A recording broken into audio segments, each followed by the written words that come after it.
Kommst mit auf eine kleine Reise, auf einen Besuch ins Schlummerland. In dieser Geschichte ist der Flick am Meer, an einem langen, hellen Sandstrand. Dort zaubert er sich ein Zelt, wo er den Himmel durch beobachten kann. Und wo es Nacht wird, sieht er eine Sternschnuppe und wünscht sich etwas. Also, dann machst du jetzt so bequem, wie es nur geht. Und dann machst du deine Augen zu. Der Ort, wo du bist, ist immer noch da, auch wenn du die Augen zu hast. Und jetzt stellst du dir vor, dass irgendwo da in der Nähe um dich herum eine Tür siehst. Eine Tür mit einer Türfalle.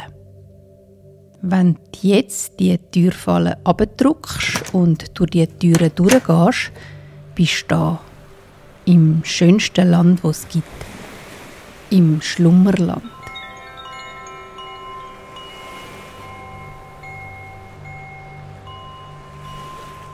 Bist du schon mal am Meer gsi? Hast du schon mal auf das weite, unendliche Wasser geschaut? Das Wasser ohne Ufer. Der Flick ist gern am Meer. Alles an dem Riesensee gefällt ihm. Das Geräusch, das die Wellen machen, wenn sie ans Ufer gespült werden und schaumig den Sand nass machen. Auch hat er es gern, wie es windet am Meer. Der Wind hat da so viel Platz zum Blasen, dass ihn der kühle Luftzug manchmal fast ein bisschen zum Schwanken bringt. Und dann ist natürlich noch das, was man mit den Augen sieht. Wasser, Wasser und nichts als Wasser. Weite, Sand und Himmel. Der Flick übrigens ist ein Muns. Und Muns sind kleine, fällige Wesen, die im Schlummerland wohnen. Sie sind sehr gewundrig und gleichzeitig auch sehr gemütlich. Bei dem Muns ist es ganz ähnlich wie bei uns Menschen. Alle sind ein bisschen anders und machen unterschiedliche Sachen gern. Die einen unternehmen gern viel und sind fast immer auf den Beinen. Andere sind lieber für sich, spazieren gern im Wald oder am Strand und bestaunen dabei jedes noch so kleine Blättli und Käferli. Es gibt Muns, die jeden Tag hüpfen, spielen und rennen.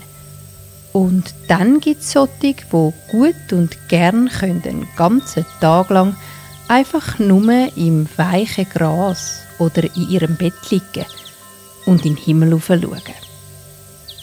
Beim Flick ist es so, dass er gern von allem ein bisschen macht, je nachdem, wie er geschlafen hat oder wie er aufgewacht ist. Heute hat der Flick lang ausgeschlafen und sich dann als Plan vorgenommen, dass er wieder mal ans Meer möchte. Darum ist er gerade nach dem Aufstehen losgelaufen. Und zwar in die Richtung, wo er gewusst hat, dass das Meer liegt. Der Flick ist immer seiner Nase nah, weil das Meer im Schlummerland kann man schmecken. Salzig, Rauch und ein bisschen nach grünen Algenpflanzen schmeckt es. Jetzt, wo es Abend wird, kommt der Flick an. Am Meer. Es ist nicht ein Sommermeer, also nicht sonnig warm, mit heißem Sand. Das Meer in dem Teil vom Schlummerland ist kalt und rauch. Die Wellen spült in kurzen Abständen schäumend auf den bleichen Sand. Der Wind fährt dem Flick durch sein Fell, das heute ganz lang und wuschelig ist. Es ist hellbraun und eigentlich hat es fast die gleiche Farbe wie der Sand, wo er drauf steht. Und der Flick hat eine weiche Kappe an. Sie ist aus dicker, dunkelblauer Wolle gelismet und er hat sie ganz weit abgezogen, so, dass sie nur gerade knapp nicht über seine Augen geht. Um den Hals hat er einen Schal, auch der aus weicher Wolle, aber gel. Es ist ein sehr langer Schal, den er ganz vielmal um den Hals gewickelt hat. Dort, wo der Schal fertig ist er ausgefranselt, so dass gelbe Zötteli über dem Flick seinen Rücken und seine Brust fallen. Auch Händchen hat der Flick sich heute an die Hände gezaubert. Schön warme, weisse. Der Flick kann eben zaubern, wie die meisten Muns im Schlummerland. Und zwar, indem er sich mit dem Finger 3-mal auf den Bauchnabel klöpfelt. Wenn er so auf seinen Bauch pöppelt und ganz fest an das denkt, was er braucht in dem Moment, dann passiert's. Der Flick kann so sein Fell, seine Kleider und alles andere um sich herum so verändern, wie er gerade will. Aber es gibt auch Sachen, die die Muns mit dem Bauchnabelklöpfeln nicht zaubern können. Vor allem Sachen, die ums ganze Schlummerland gehen. Sie können zum Beispiel nicht zaubern, dass es weniger Flüsse gibt oder dass mehr Muns im Schlummerland leben sollen. Sie können sich auch nicht Regen oder Sonne oder gute Laune für alle Lebewesen im Schlummerland wünschen. Solche Sachen können die Muns mit ihrer Zauberkraft nicht beeinflussen.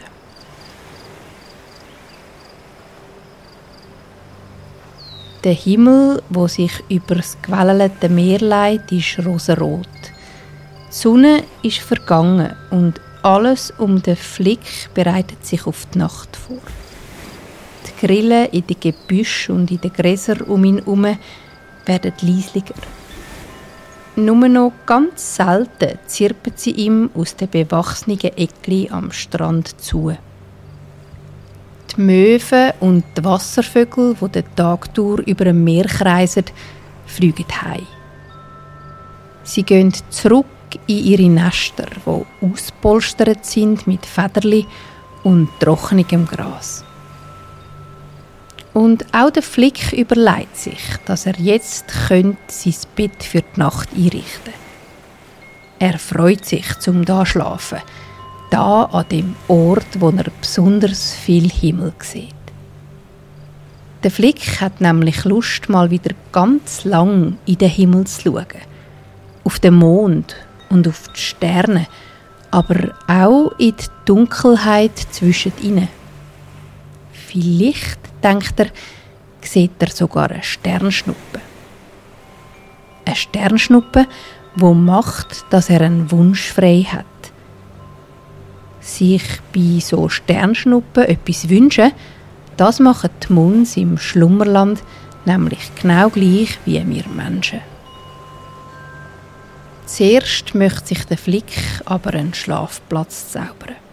Und für das weckt er seine Munsmagie auf. Er klöpfelt 3-mal auf den Bauchnabel und macht seine Augen zu.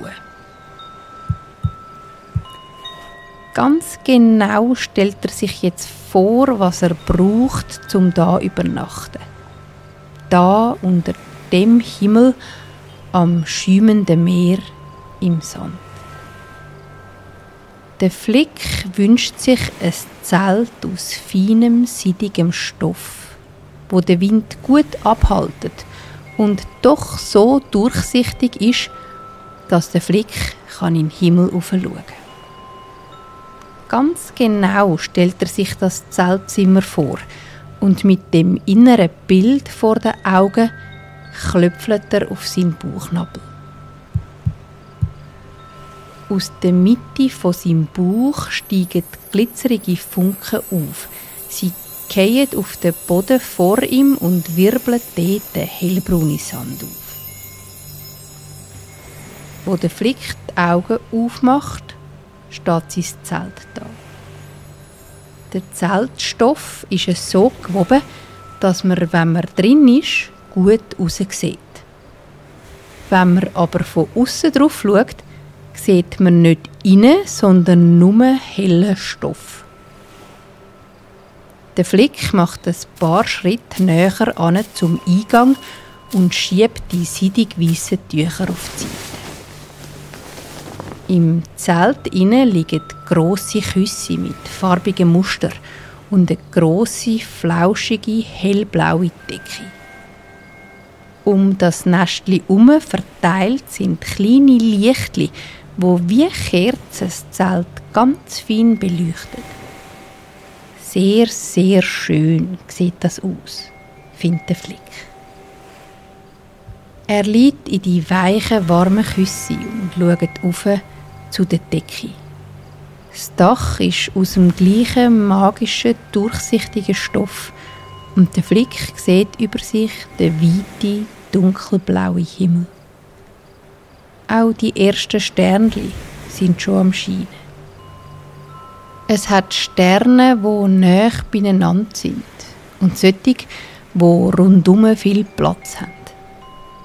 Der Flick staunt über jedes einzelne Sternli, über jeden noch so munzigen Schimmer, der dort oben scheint. Und dann sieht der Flick eine Sternschnuppe.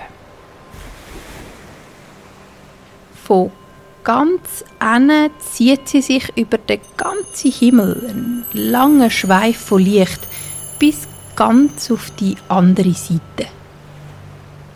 Es sieht aus, wie wenn jemand mit einem feinen Pinsel einen hellen, goldigen Strich in den Nachthimmel zeichnen.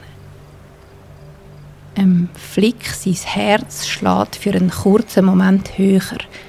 Er spürt, dass jetzt der Moment gekommen ist, um sich etwas zu wünschen. Etwas Gewichtiges, etwas Grosses und Mächtiges. Der Flick legt seine Hand auf seine Brust und macht eine Faust. Die Knödel liegen auf seinem weichen Fell. Er stellt sich vor, wie er den Wunsch, der direkt aus seinem Herz kommt, mit der geschlossenen Hand einfängt. Ganz tief schnauft er ein und denkt an seinen Wunsch.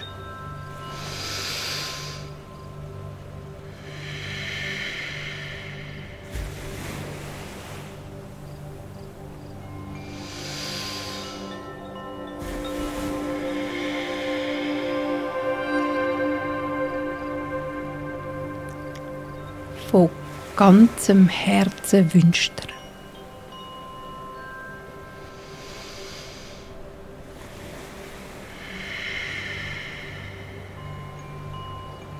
Jetzt nimmt der Flick seine andere Hand und bringt sie zu der ersten.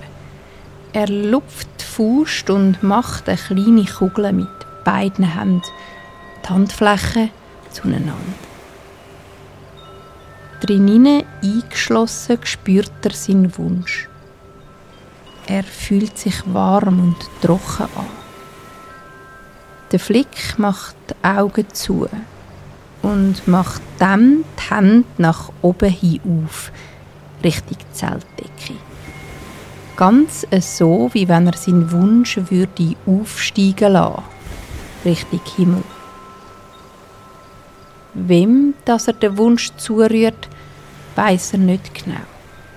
Vielleicht im Himmel, den Sternen, irgendeiner grossen Kraft im Schlummerland. Ob der Wunsch ankommt, ob er in Erfüllung geht, ob er gehört und verstanden wird, das ist unklar. Aber das Wünschen allein macht, dass der Flick sich dreht und wohlig fühlt, als kleiner Teil von etwas Grossem.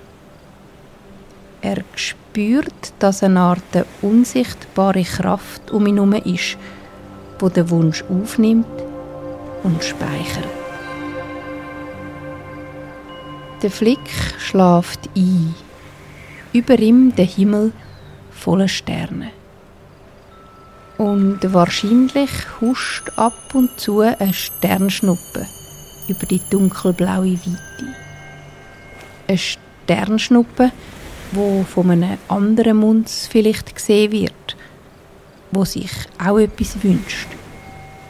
Etwas, wo ein Geheimnis bleibt.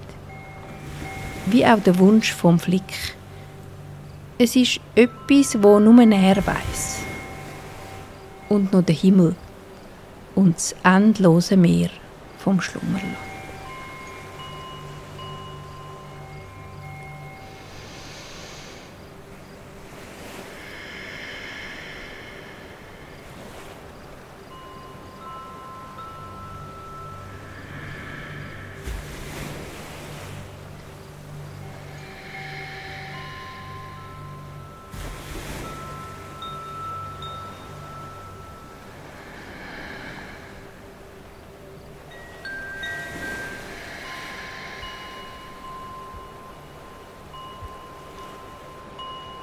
Und alles ist, wie es ist im Schlummerland. Der Flick schläft tief und fest. Unter ihm und über ihm ist alles weich und still. Nur ganz ein feines und langsames Schnaufen kann man noch hören. Ein und aus. Ein und aus. Ein